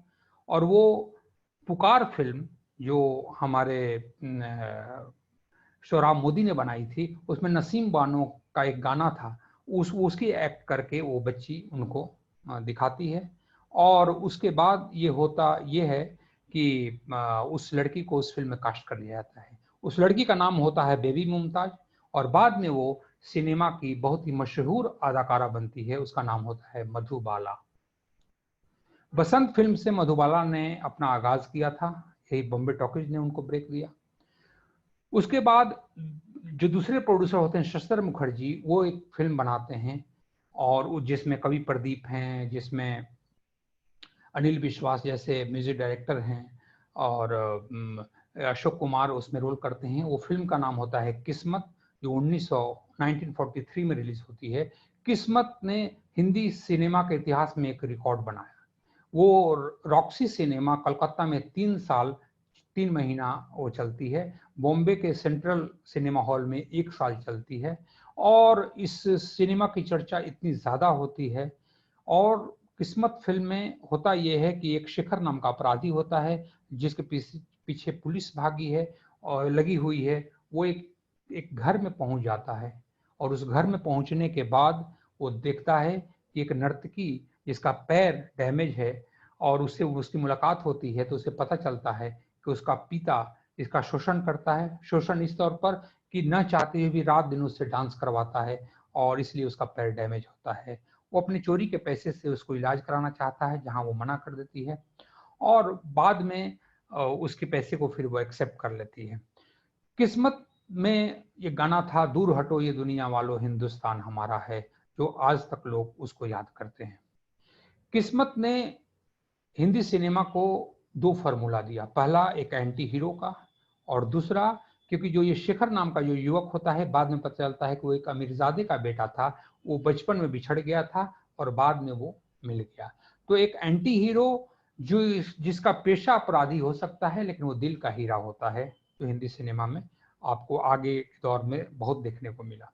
और दूसरा जो फार्मूला उन्होंने दिया, बचपन में बिछड़ना और आखिर में फिर मिल जाना। ये फार्मूला किस्मत फिल्म से शुरू होती है। और किस्मत फिल्म बनाने के बाद अशोक कुमार, शस्त्र मुखर्जी, ये पूरी टीम बॉम्बे टॉकीज छोड़ देती है वो किसी विवाद पर और वो नया एक स्टूडियो बनाती है फिल्मिस्तान। और फिल्मिस्तान में फिर अलग अलग साहित्यकारों को आमंत्रित किया जाता है जिसमें सादा हसन मंटो होते हैं, उपेंद्र नाथ अश्क होते हैं, गोपाल सिंह नेपाली होते हैं गीतकार। इस तरह के बहुत सारे लोग फिल्मिस्तान से जुड़ते हैं और वहाँ पर फिल्में बननी शुरू होती है। यहाँ बॉम्बे टॉकीज का हाल ये है कि अब अशोक कुमार के जाने के बाद अभिनेता का जगह खाली है। अभिनेता हैं लेकिन उस लेवल के अभिनेता नहीं है, तो नए अभिनेताओं की तलाश होती है और एक अभिनेता का ऑडिशन होता है जिसको देविका रानी ने जिसको बहुत पसंद किया। होता यह है कि उस दिन उस अभिनेता को बुलाया जाता है। देविका रानी के केबिन में अमीय चक्रवर्ती बैठे हैं, पंडित नरेंद्र शर्मा बैठे हैं, भगवती चरण वर्मा साहित्यकार बैठे हैं, अमृतलाल नागर बैठे हैं और बरामदे से होकर वो लड़का जो नया अभिनेता है वो चला आ रहा होता है, उसको इस बॉम्बे टॉकीज में चांस मिलने वाला है। उसको चाल देकर बॉम्बे देविका रानी एक कमेंट करती है और कहती है कि one day he will rule this industry. और वो लड़का जब अंदर आता है तो देविका रानी कहती है कि तुम्हारा काम हमें बहुत ही पसंद आया, क्या कमाल के हिंदुस्तानी बोलते हो तो लेकिन जो नाम तुम्हारा है ये नाम सिनेमा पर्दे पर या फिल्मी दुनिया में चलने वाला नहीं है, तुम्हारा नाम बदलना पड़ेगा। और अमृतलाल नागर उन्हें 3 नाम पेश करते हैं, पहला जहांगीर, दूसरा वासुदेव, लेकिन वो लड़का तीसरा नाम चयन करता है। वो तीसरा नाम होता है दिलीप कुमार। और उस दिन फिल्म के इतिहास में एक सुपरस्टार दिलीप कुमार का नया जन्म होता है। और दिलीप कुमार अमीय चक्रवर्ती के निर्देशन में पहली फिल्म ज्वार भाटा बनाते हैं, वो फिल्म फ्लॉप हो जाती है। दूसरी फिल्म प्रतिमा बनती है, वो भी फिल्म फ्लॉप हो जाती है। फिर वो तीसरी फिल्म, नितिन बोस तब तक से न्यू थिएटर छोड़कर बॉम्बे टॉकीज ज्वाइन कर चुके हैं, वो रविन्द्रनाथ टैगोर की कहानी नौका डूबी पर एक फिल्म बनाते हैं मिलन, और उसमें दिलीप कुमार काम करते हैं और वो फिल्म बहुत ही कामयाब और बहुत ही मशहूर होती है। दिलीप कुमार का ये दौर चल रहा होता है उसी समय, क्योंकि नए नए म्यूजिक डायरेक्टर नए नए लोग चल रहे थे। उसी समय देविका रानी एक रशियन पेंटर मिस्टर रोरी के संपर्क में आ गई थी और उनके चित्रों का एक यूज बसंत फिल्म में जिसमें मधुबाला ने काम किया था उसमें हुआ था। और उस मिस्टर रोरी के साथ शादी करके वो बॉम्बे टॉकीज छोड़ के शिमला शिफ्ट हो जाती है। और उसके बाद अब इसमें शेयर धारक कोई नए शेयर खरीदकर दूसरा कोई इसका मालिक बनता है।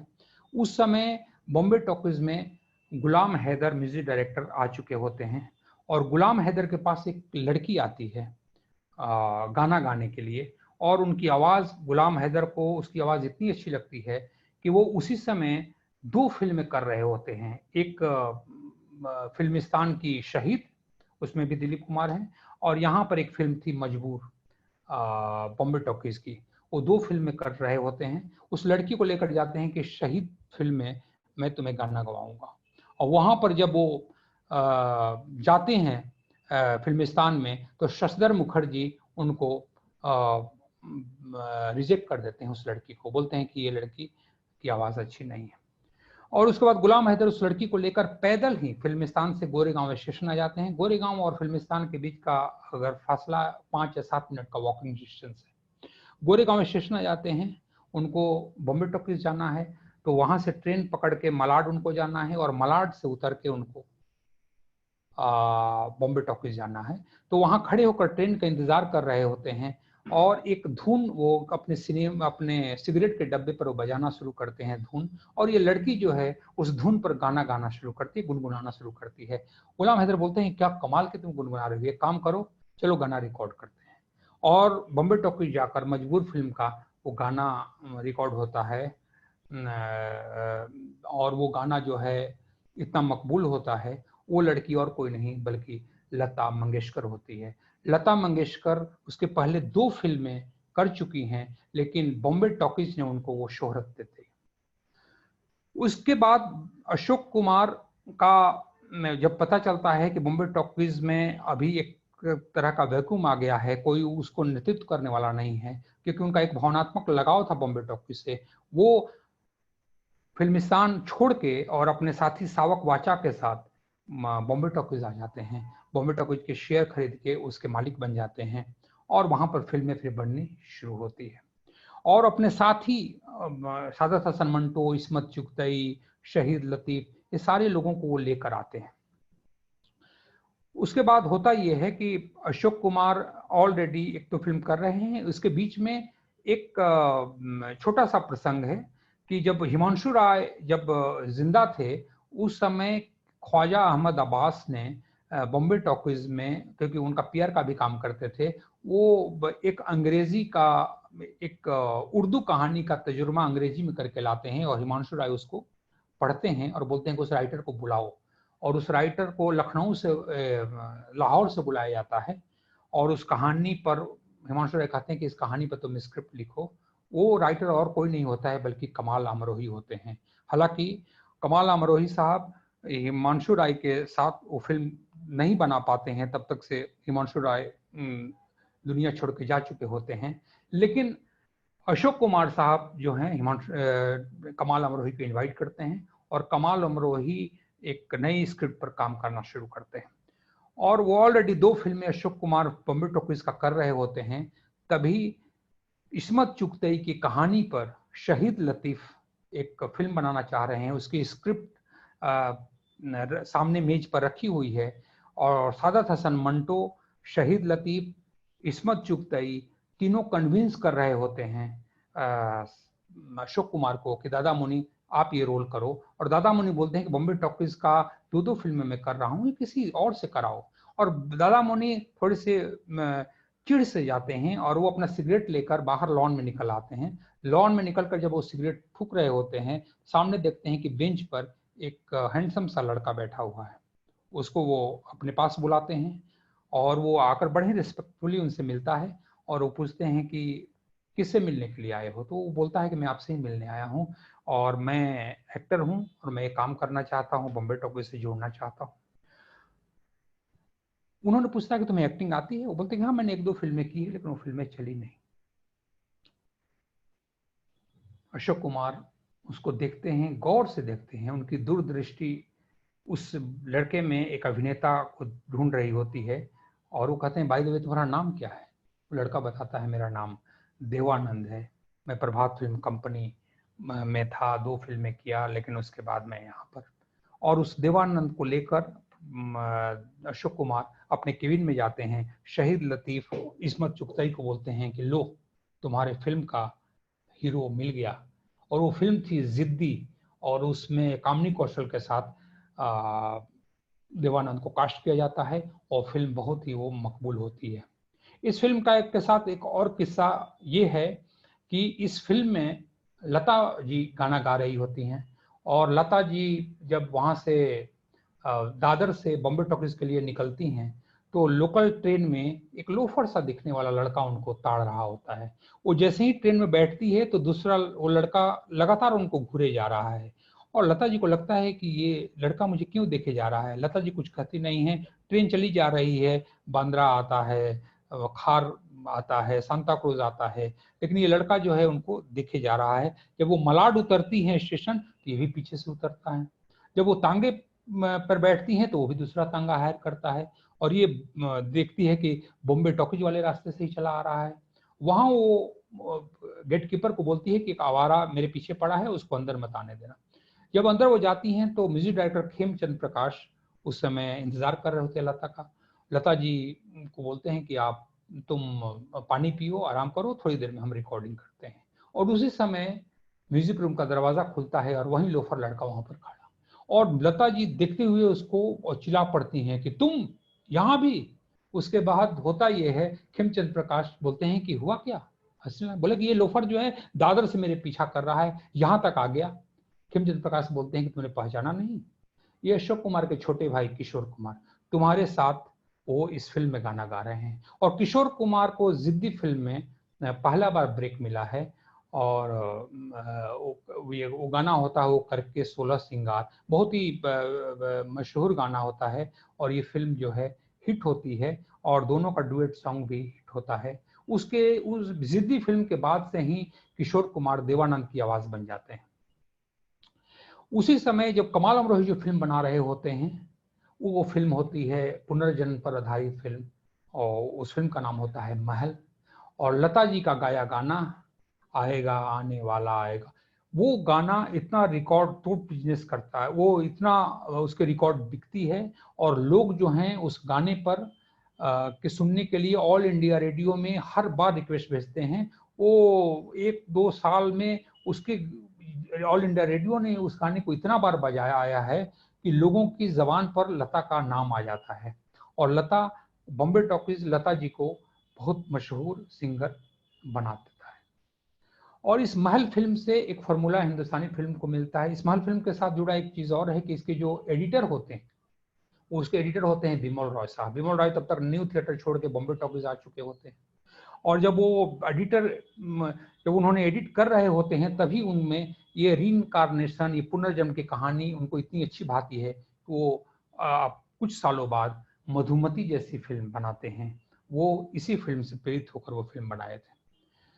उसके बाद ज्ञान मुखर्जी जैसा जिन्होंने किस्मत बनाया था वो फिल्म बनाते हैं संग्राम, जिसमें बाप पुलिस कॉप होता है और बेटा अपराधी होता है। अपराधी बेटे का रोल अशोक कुमार करते हैं और वो फिल्म थ्रिलर फिल्म थी।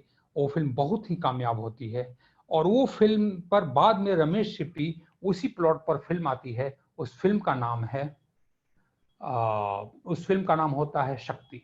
शक्ति की जो प्लॉट है जिसमें दिलीप कुमार और अमिताभ बच्चन ने काम किया है वो 1950 में वो संग्राम फिल्म का प्लॉट होता है।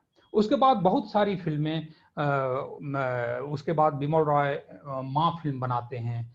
उसके बाद तमाशा फड़ी मजुमदार जैसे डायरेक्टर बनाते हैं। बाद में अशोक कुमार इस कंपनी को छोड़ देते हैं और वहाँ की वर्किंग जो यूनियन होती है किसी तरह से लग भिड़ कर एक फिल्म बनाती है बागबां।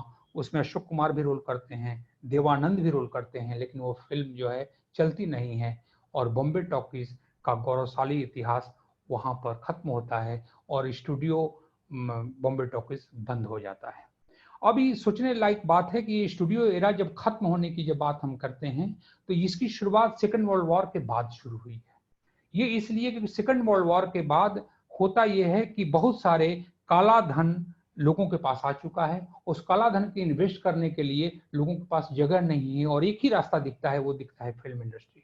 और फिल्म इंडस्ट्री में जब ये पैसे लेकर वहां जाते हैं और उनको लगता है कि और जिन लोगों के पास पैसे हैं वो अनाड़ी लोग हैं, वो बहुत ज्यादा उनके फिल्मों का नॉलेज नहीं है। उसके बाद वो उनको लगता है कि एक्टर को ले लो फिल्म बन जाएगी और उन लोगों ने अभिनेताओं को स्टार बनाना शुरू किया क्योंकि उनको जिनकी पगार 10,000 हुआ करती थी, 15,000 हुआ करती थी, उनको ये काला धन के व्यापारी 1-1 लाख रुपया, 1.25 लाख रुपया पर साइन करना शुरू किए। उस समय 90,000 में फिल्में बन जाती थी, 1 लाख में फिल्में बन जाती थी। और जैसे ही ये पैसे का इन्वेस्टमेंट इंडस्ट्री में शुरू हुआ काला धन का, वहां से फिर जो एक एक घर वाली जो माहौल था स्टूडियो के रूप में, वो चीजें टूटता है और इंडिपेंडेंट सिनेमा के रूप में स्टार जन्म लेते हैं और फिर सिनेमा का दौर एक दूसरे दौर में पहुंच जाता है। धन्यवाद। मुझे लगता है कि मैंने काफी ज्यादा वक्त ले लिया।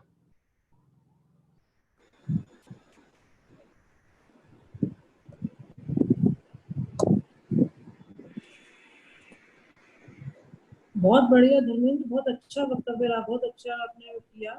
प्रभांशु, आप सुन पा रहे हैं?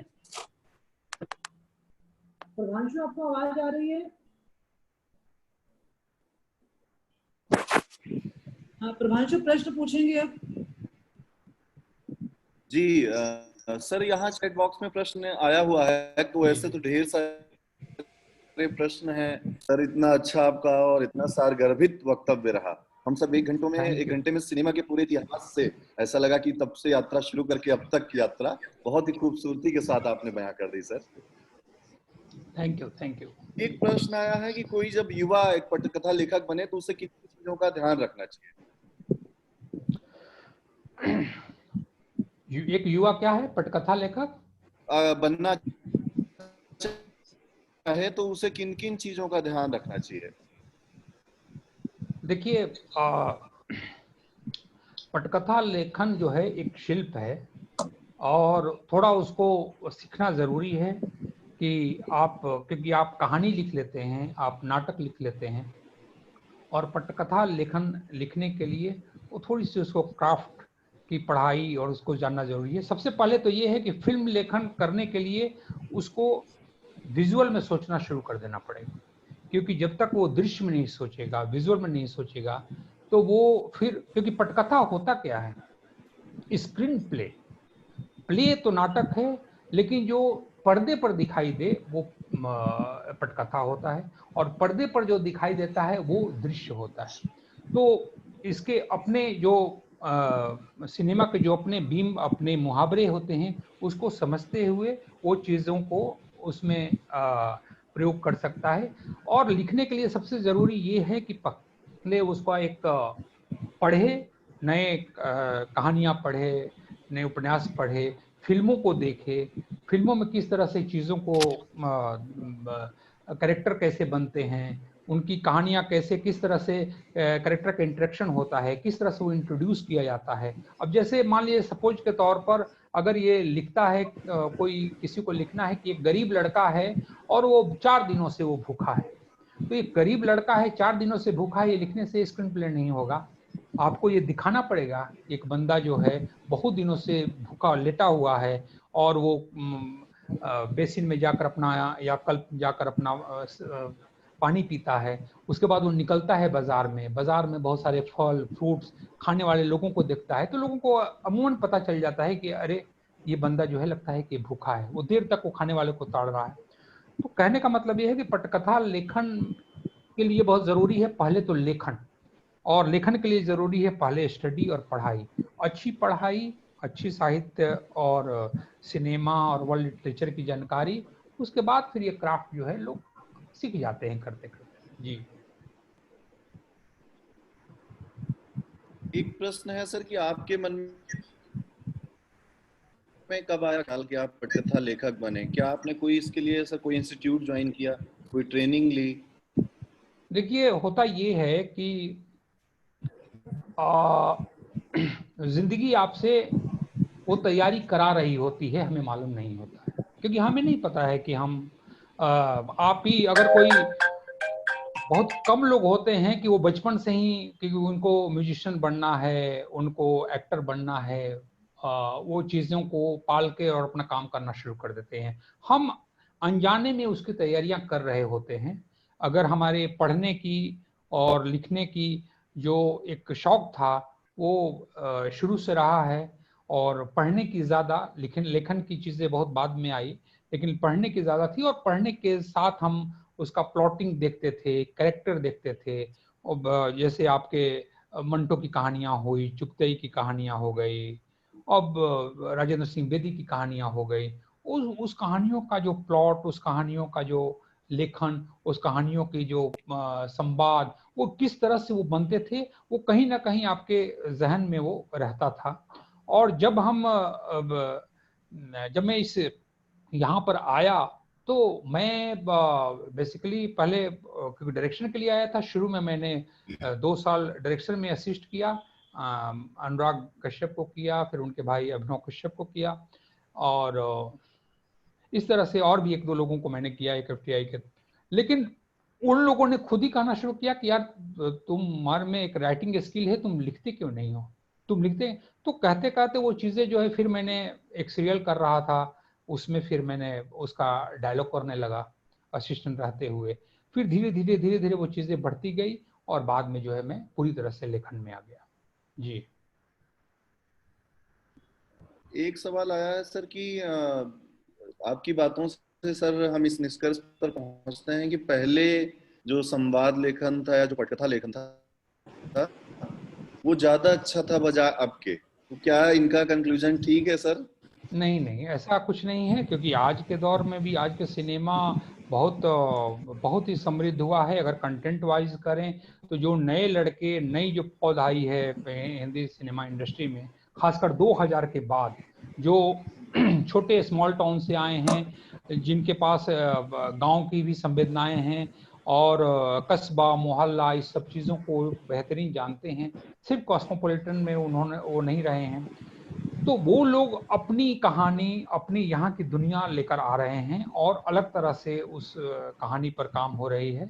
और पहले की कथा लेखन और पहले की चीजें अगर देखें तो जब राजा हरिश्चंद्र जब फिल्म बनी थी तो उसमें स्क्रिप्ट नाम की कोई चीज नहीं थी, सिर्फ दृश्य लिखे गए थे। क्योंकि दादा साहब फाल्के ने बॉम्बे में एक मशहूर नाटक राजा हरिश्चंद्र देखा था, वो बहुत ही मकबूल था और वो पहले कृष्ण लीला बनाना चाहते थे, लेकिन उन्होंने राजा हरिश्चंद्र को चुना और उन्होंने उस नाटक को देखने के बाद फिल्म में क्या दृश्य हो सकता है उसके अनुसार उन्होंने दृश्य लिखा। और दृश्य लिखने के बाद जो स्क्रीन प्ले का जो क्राफ्ट होता है वो चीजें उसमें नहीं डाली गई थी, उसको उन्होंने वैसे करके शूट किया और बाद के लेखन में भी ये चीजें चलती हुई आई है।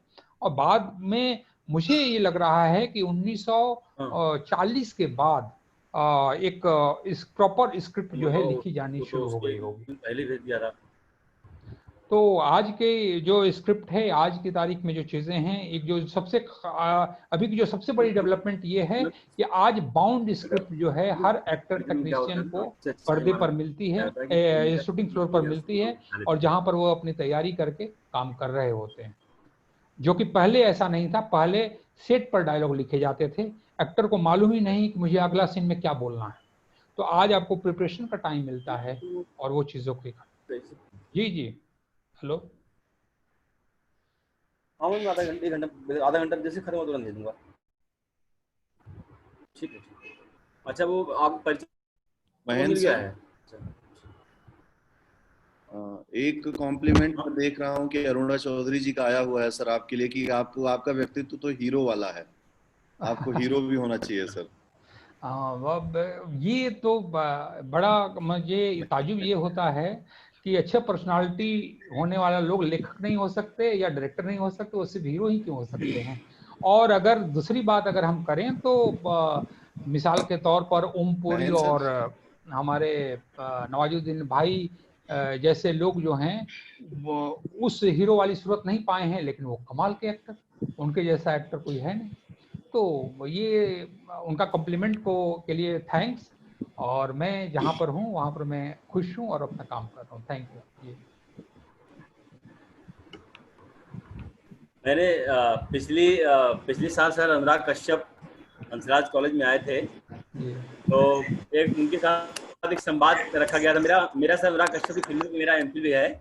अरे तो आपकी बात से सर ना उनसे एक सवाल मैंने पूछा था कि आखिर मतलब नवाजुद्दीन में ऐसी मतलब विशेषता क्या है कि मतलब कि वो हर कैरेक्टर बहुत अच्छी तरीके से जीते हैं। तो अनुराग कश्यप ने बहुत अच्छी बात कही कि अनुराग की सबसे बड़ी विशेषता ये है नवाजुद्दीन सिद्दीकी की कि अगर वो आपके बीच में आकर के बैठ जाएंगे तो आप पहचान नहीं पाएंगे कि वो नवाजुद्दीन सिद्दीकी है। क्या बात, बहुत सही कॉम्प्लीमेंट है।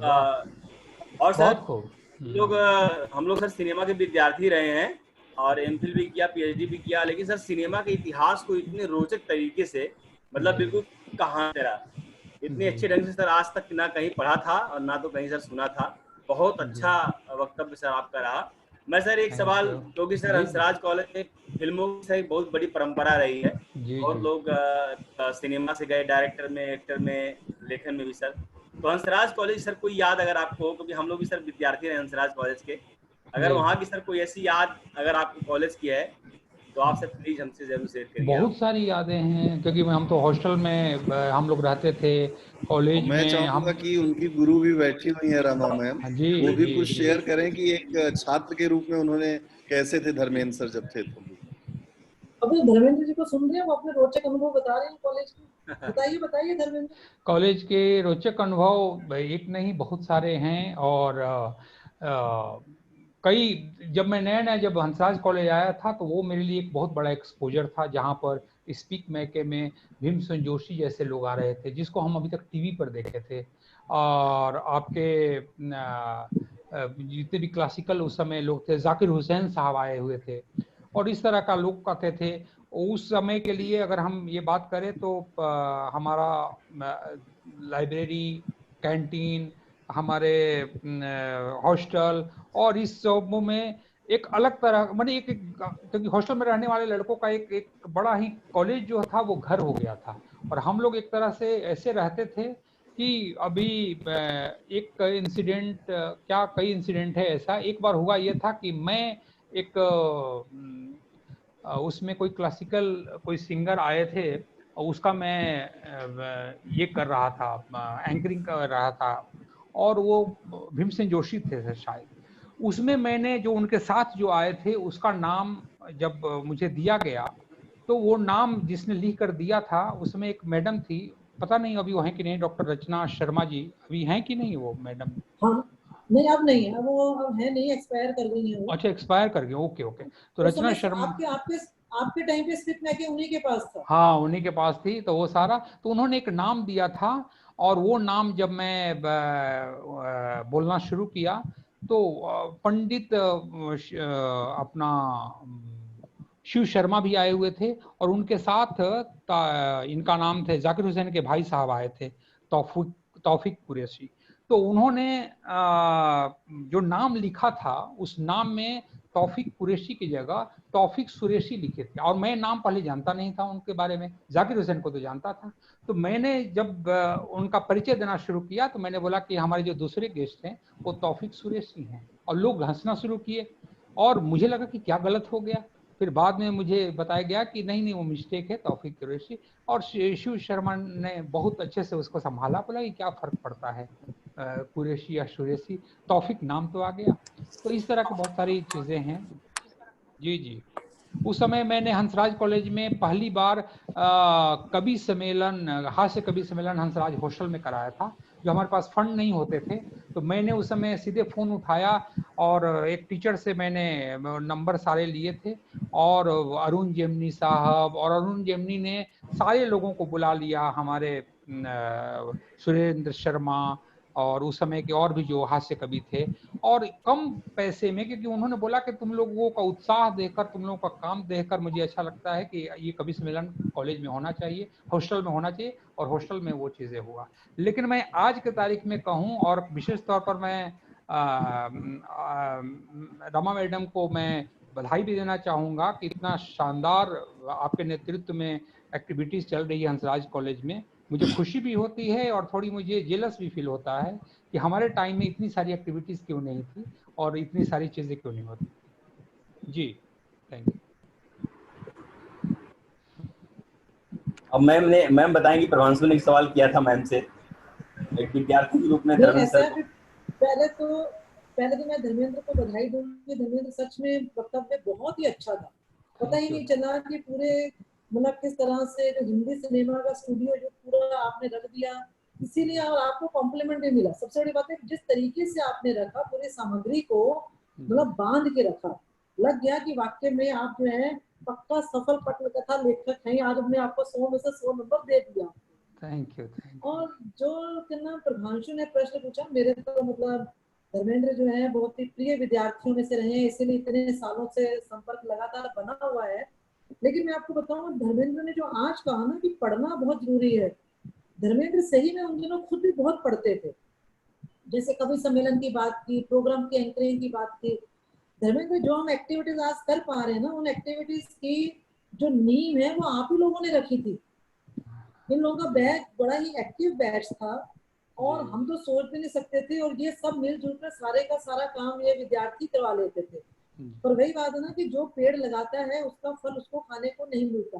तो धर्मेंद्र, आप लोगों ने जो पेड़ लगाया, उस पेड़ का फल जो है वो आजकल के हमारे सब विद्यार्थियों को मिल रहा है, पूरे हंसराज कॉलेज को मिल रहा है।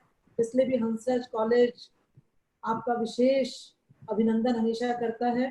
और वही बात है कि ये विद्यार्थी जो है, खासतौर पे धर्मेंद्र, मतलब मुझे कभी लगा नहीं कि इन लोगों ने अपना टाइम खराब किया हो। पढ़ाई लिखाई भी खूब की, और मुझे लगता है कि कॉलेज लाइफ को इन्होंने एंजॉय भी खूब किया। इनका 2-3 अपने मित्र हुआ करते थे, उनके साथ इनकी शामें भी अच्छी बीतती थी, और हॉस्टल में थे तो रात तो अच्छी बीतनी है। यानी लाइफ को पूरी तरह इन्होंने समझा, लेकिन उसके बाद फिर अपना कैरियर भी बनाया। तो बहुत अच्छा लगता है हमारे ऐसे विद्यार्थी जब आगे जाते हैं, आगे बढ़ते हैं। दरअसल कॉलेज का नाम जो होता है ऐसे ही विद्यार्थियों से होता है, और अब तो धर्मेंद्र की सफलता देखकर हम सबको बहुत खुशी होती है। प्रभांशु, आप धन्यवाद ज्ञापन करवाओगे महेंद्र से?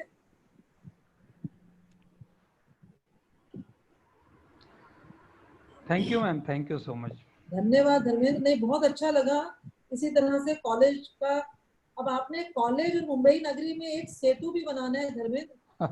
बिल्कुल, क्योंकि धर्मेंद्र से लेके हमारे लिए आप भी, मतलब पटकथा के हिसाब से आप भी शाहरुख खान से कम नहीं है। हंसराज कॉलेज ने एक नहीं कई शाहरुख खान दिए हैं मुंबई नगरी को। तो मुंबई नगरी और हंसराज कॉलेज के जितने भी हमारे एलुमनी हैं, आप लोग एक उसमें सेतु का काम करो तो हम लोगों को अच्छा लगेगा। जरूर जरूर, जी जी। सर, अभी हंसराज कॉलेज के 2010 के पास आउट 3 स्टूडेंट ने मिल करके एक बिलोम नाम से फिल्म बनाई है, जिसको कौन फिल्म फेस्टिवल में दिखाया गया है। डायरेक्टर भी हंसराज कॉलेज से, एक्टर भी और सिनेमेटोग्राफर भी हंसराज कॉलेज से। और बड़ी उपलब्धि है सर, कौन फिल्म में उनकी फिल्में दिखाई गई, उनको अवार्ड भी मिला। और सर एक चीज और, मैम ने मनोज तिवारी जी की 4 फिल्मों की स्क्रिप्ट लिखी है। मैं कह रहा हूँ कभी सर को भी लेकर के आए, उनसे भी एक संवाद हम लोग सिनेमा पे, राजनीति पे कर लेंगे। बिल्कुल बिल्कुल बिल्कुल, लाना चाहिए। धर्मेंद्र जी का कॉलेज है अपना। मैं तो कह रही हूँ कोई हंसराज कॉलेज को लेकर ये कहानी बनाओ ना। तो इतना आपकी ये युवा टीम आपके साथ है, आप बिल्कुल मनोज जी का, आप बहुत अच्छा लगेगा। आप कभी भी, तो खैर ये परिस्थितियां काफी विपदा से घिरी हुई हैं। जब सामान्य परिस्थितियां हो जाएंगी तो हम लोग मिलकर सोचेंगे कि कॉलेज में कैसे कैसे क्या क्या किया जा सकता है। जी जी, बिल्कुल बिल्कुल। बल्कि धर्मेंद्र, मैं तो आपको आज, मेरे को तो सचमुच आज आपका वक्तव्य अद्भुत लगा। मेरा मन तो है कि आप हंसराज कॉलेज की ऑनलाइन जो है ना, ऑनलाइन पटकथा लेखन का कोई शॉर्ट टर्म कोर्स हमारा आप ले लीजिए, आप चलाइए उसको कोर्स, ऑनलाइन कोर्स। आपके पास तो अद्भुत जानकारी, जितनी जानकारी है, मतलब मुझे नहीं लगता कि हमें कभी किसी से इतनी जानकारी मिल सकती है। मैम जानकारी सर बताने की शैली इतनी अच्छी है, बिल्कुल कहानी की तरह बताया सर। बहुत अच्छी। आप तो धर्मेंद्र चलती फिरती पुस्तक हो हमारे लिए। हम सीधे सीधे स्मार्ट, जिस तरह से आप एकदम से हमारे सामने पुस्तक, खुली पुस्तक जिसे कहते हैं, बहुत मतलब गजब की जानकारी है आपके पास। थैंक यू जी। करेंगे काफी कुछ चीजें हैं अभी, और मुझे लगता है कि वो तो अपना कॉलेज है, जब चाहें तब मैं आ सकता हूं, और जो भी प्रोग्राम बनाना है हम लोग मिल बैठ के एक प्रोग्राम बना लेंगे, ऐसा कुछ नहीं।